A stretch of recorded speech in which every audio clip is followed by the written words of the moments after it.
Welcome to the ArmaniTalks YouTube channel. I'm your host, ArmaniTalks. In this channel, I'm covering communication skills for you to level up your way with words and become much more articulate. In today's episode, we are entering the land of public speaking, and I'm going to be talking about Bob Proctor's public speaking strategy. Bob Proctor was a motivational speaker, a professor of sorts, you can say, in the science of getting rich. He got the concepts from the book Think and Grow Rich and made it mainstream. Others were able to understand that there was a science to getting rich through Bob Proctor. For years, I spent time listening to his tapes, Bob Proctor and Earl Nightingale, and I was fascinated by how great of a public speaker Bob Proctor was. He was pulling in a lot of money to speak. Roughly around 2018, when I was starting ArmaniTalks, I became more curious about Bob Proctor and how he conducted his business. I started to stalk him. Social media, of course. And I noticed that he had a bunch of different speeches from different seminars he did from the 70s all the way into the late 2000s. And I started to consume a lot of his content. As I started to listen to his content, I started to notice something. Bob, he would repeat himself a lot. There was this one tape that I would listen to. I pretty much had it memorized. And I noticed that 10 years before, he was delivering the same speech in the same exact way. Suddenly, I went from respecting Bob Proctor to somewhat being annoyed by him. I thought, come on, Bob, you've had over 10 years to think of new material, and here you are, just saying the same thing over and over again. Dude, stop sounding like a broken record. Change it up. But he wouldn't. A lot of the new videos that he was posting were the same exact concepts, and just like that, I went from admiring Bob Proctor to distancing myself from him. A couple of years later, one day, one of my friends hits me up and he tells me that he's moving.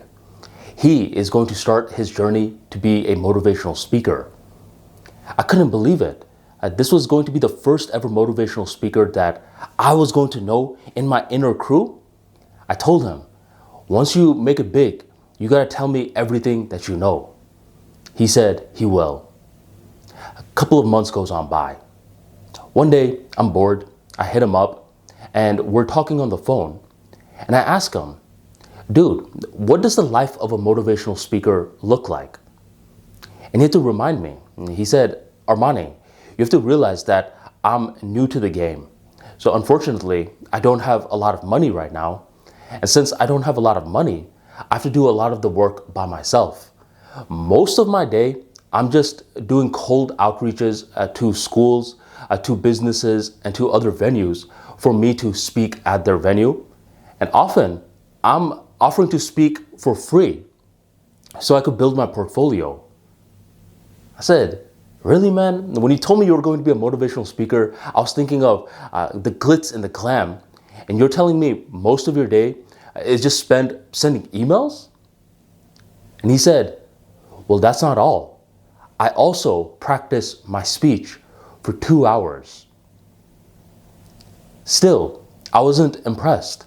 I said, you practice a speech for 2 hours?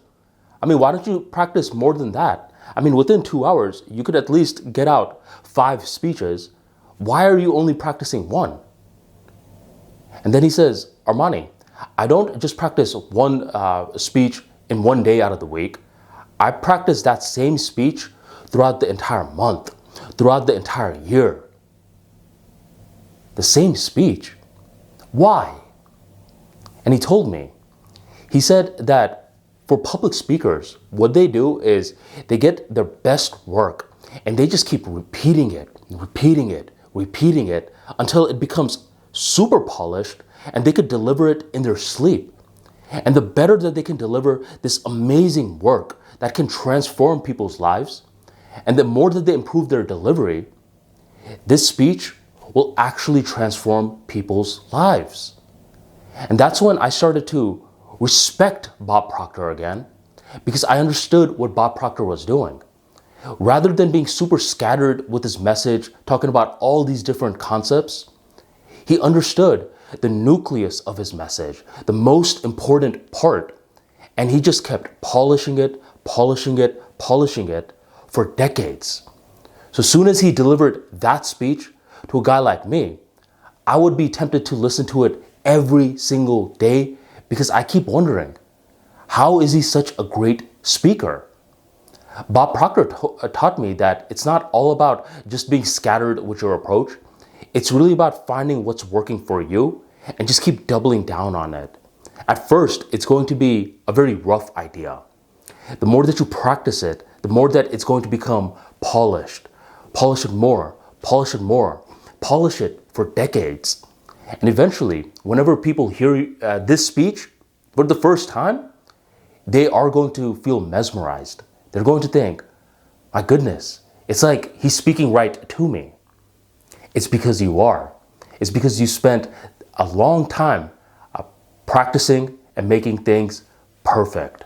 So follow the Bob Proctor strategy for your speech. Find something that is working for you and keep doubling down on it. If you enjoyed today's talk and you want to get more insights like this into public speaking, be sure to check out the Speaking Wizard ebook. Within this book, you will learn much more about creating a speech, turning rough ideas into a cohesive talk that will entertain and educate others. And you will learn how to work on your speech delivery so you're not putting your audience to sleep. Get the Speaking Wizard by scanning the barcode right on here and grab your copy today. Thank you very much for joining the ArmaniTalks YouTube channel, and I will catch you next time.